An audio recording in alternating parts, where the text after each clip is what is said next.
হিমন্ত বিশ্ব শৰ্মাৰ সাম্প্ৰদায়িক মন্তব্যই জ্বলাইছে দেশ। নিৰ্বাচনী বৈতৰণি পাৰ হ'বলৈ বিয় পাইছে নেকি ঘৃণাৰ ৰাজনীতি। মুখ্যমন্ত্ৰীৰ বিৰুদ্ধে নিৰ্বাচনী আয়োগত অভিযোগ দাখিল ৰিপুণ বৰাৰ। দেশত পুনৰবাৰ চৰকাৰ গঠন কৰিবলৈ সক্ষম নহ'ব বুলি উমান পোৱাৰ পিছতে বিজেপি দলে উদ্দেশ্য প্ৰণোদিতভাৱে দেশত আৰম্ভ কৰিছে ঘৃণাৰ ৰাজনীতি। বিজেপিৰ নিৰ্বাচনী লাভালাভৰ বাবে দেশত বিভাজিত হ'ব লাগিব নেকি হিন্দু আৰু মুছলমানৰ একতা। ঘৃণাই যেন এতিয়া শেষ আশ্ৰয় হৈছেগৈ বিজেপি দলৰ। এই অভিযোগ অসম তৃণমূল কংগ্ৰেছৰ সভাপতি ৰিপুণ বৰাৰ। উল্লেখ্য যে অসমত লোকসভা নিৰ্বাচনৰ ৩টা পৰ্যায়ৰ শেষ হোৱাৰ পিছত অসমৰ মুখ্যমন্ত্ৰী হিমন্ত বিশ্ব শৰ্মাক দলে দেশৰ অন্য প্ৰান্তত প্ৰচাৰৰ দায়িত্ব দিলে। সুযোগ লোৱা সিদ্ধহস্ত শৰ্মাও বহি নাথাকিল। আৰম্ভ কৰিলে ঘৃণাৰ ৰাজনীতি। হিন্দু মুছলমানৰ মাজত সম্প্ৰীতি বিনষ্ট কৰি ৰাষ্ট্ৰীয় ৰাজনীতিত প্ৰভাৱ বিস্তাৰৰ বাবে তীব্ৰ সাম্প্ৰদায়িক মন্তব্য কৰিবলৈ আৰম্ভ কৰিলে মুখ্যমন্ত্ৰী শৰ্মাই। ঝাৰখণ্ডত নিৰ্বাচনী প্ৰচাৰৰ সময়ত অসমৰ মুখ্যমন্ত্ৰীজনে প্ৰকাশ কৰা কেতবোৰ মন্তব্যই এতিয়া স্তম্ভিত কৰি তুলিছে দেশৰ জনসাধাৰণক।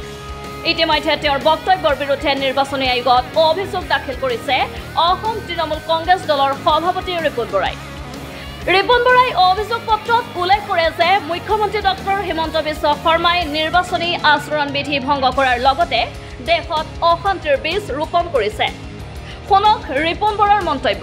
অসমৰ মুখ্যমন্ত্ৰী ডক্টৰ হিমন্ত বিশ্ব শৰ্মাই যোৱা কেইদিন ধৰি ভাৰতবৰ্ষৰ বিভিন্ন ঠাইত তেওঁ যি নিৰ্বাচনী প্ৰচাৰ চলাই আছে আৰু সেই নিৰ্বাচনী প্ৰচাৰত তেওঁ যিবিলাক ভাষণ দিছে সেই ভাষণ অতি উগ্ৰ সাম্প্ৰদায়িক আৰু সংবিধান বিৰোধী আৰু ঘৃণাৰ ভাৱ সৃষ্টি কৰা ভাষণ দিছে।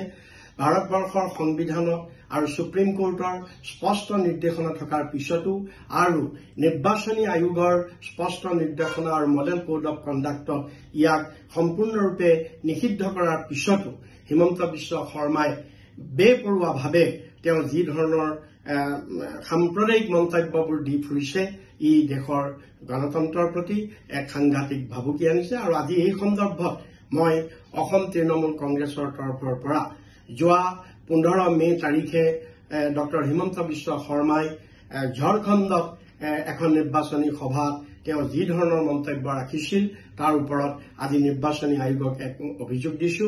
আৰু সেই ভাষণত তেওঁ স্পষ্টভাৱে কৈছিল যে এইবাৰ যদি মোদীয়ে 400 সিট পায় তেতিয়াহ'লে জ্ঞান ব্যাপী মছজিদৰ ঠাইত বাবা বিশ্বনাথ মন্দিৰ বনোৱা হ'ব। हमने राम मंदिर का प्राण प्रतिष्ठा किया कि नहीं किया ना 100% किया ना। अगर 300 सीट में राम मंदिर का प्रतिष्ठा हुआ तो 400 सीट में कृष्ण जन्मभूमि भी बनेगा कि नहीं बनेगा। बनाना है कि नहीं। मथुरा में कृष्ण जन्मभूमि बनाना है ना। औरंगजेब ने कृष्ण जन्मभूमि में शाही ईदगाह बना के गया था। एक तो बाबर ने बाबरी मस्जिद बनाया था अयोध्या में, औरंगजेब ने कृष्ण जन्मभूमि में शाही ईदगाह बनाया था।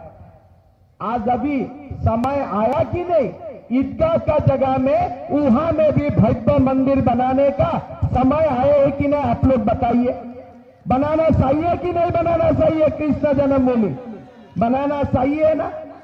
ज्ञान व्यापी मस्जिद का जगह में मंदिर बनना चाहिए कि नहीं बनना चाहिए। এই বুলি কৈ তেওঁ এটা মুছলমান সমাজক আৰু হিন্দুৰ মাজত এটা বিভেদৰ ঘৃণাৰ ভাৱ তেওঁ সৃষ্টি কৰিছিল। তেওঁ ঝাৰখণ্ডৰ এগৰাকী মন্ত্ৰী আলমগীৰ আলম নামৰ মানি লণ্ডাৰিং কেছত তেওঁক এৰেষ্ট কৰা হৈছে। আৰু সেই প্ৰসংগ টানি আনি তেওঁ কৈছিল যে মুছলমানৰ হাতত ইমান টকা থকাটো আমি কেতিয়াও সহ্য কৰিব নোৱাৰো। গতিকে আমি এইটো কি বুলি কয় মুছলমানক আমি সকলোবিলাক এনেকুৱা বেয়া কাম কেৱল মুছলমান মানুহেই কৰে। ইয়াৰোপৰি তেওঁ আৰু এটা মন্তব্য দিছিল যে মোগলে গোটেই দেশখন ভাৰতবৰ্ষখন ইমান লেতেৰা কৰি গৈছে যে এতিয়া আমি সকলো হিন্দুৱে মিলি ইয়াক চাফা কৰিব লাগিব। এই ধৰণৰ বক্তব্যবিলাক সম্পূৰ্ণৰূপে সংবিধান বিৰোধী। সুপ্ৰিম কোৰ্টৰ স্পষ্ট নিৰ্দেশ আছে এইবিলাক হেড স্পীচত পৰে। এই সন্দৰ্ভত সুপ্ৰিম কোৰ্টে বহু লোকক শাস্তি প্ৰদান কৰিছে। নিৰ্বাচনী আয়োগৰ যিটো মডেল কোড অফ কণ্ডাক্ট তাতো এনেধৰণৰ বক্তব্য নিষিদ্ধ। কিন্তু তৎসত্ত্বেও আশ্চৰ্যজনক কথা একমাত্ৰ তেওঁ শাসক দলৰ মুখ্যমন্ত্ৰী হোৱাৰ বাবেই নিৰ্বাচন আয়োগো নিমাত আছে আজি আমি নিৰ্বাচন আয়োগৰ পুনৰ আমি দৃষ্টিগোচৰ কৰিছো আৰু নিৰ্বাচন আয়োগে নিৰপেক্ষভাৱে ইয়াৰ ওপৰত বিহিত ব্যৱস্থা ল'বলৈ আমি দাবী জনাইছো অসম তৃণমূল কংগ্ৰেছৰ সভাপতি ৰিপুণ বৰাৰ এই অভিযোগৰ পিছত দেশৰ নিৰ্বাচন আয়োগে মুখ্যমন্ত্ৰী ডক্টৰ হিমন্ত বিশ্ব শৰ্মাৰ ওপৰত কি ব্যৱস্থা গ্ৰহণ কৰে সেয়া হ'ব লক্ষণীয় নিউজ ডেস্ক ৰিপৰ্ট এম ভিলাই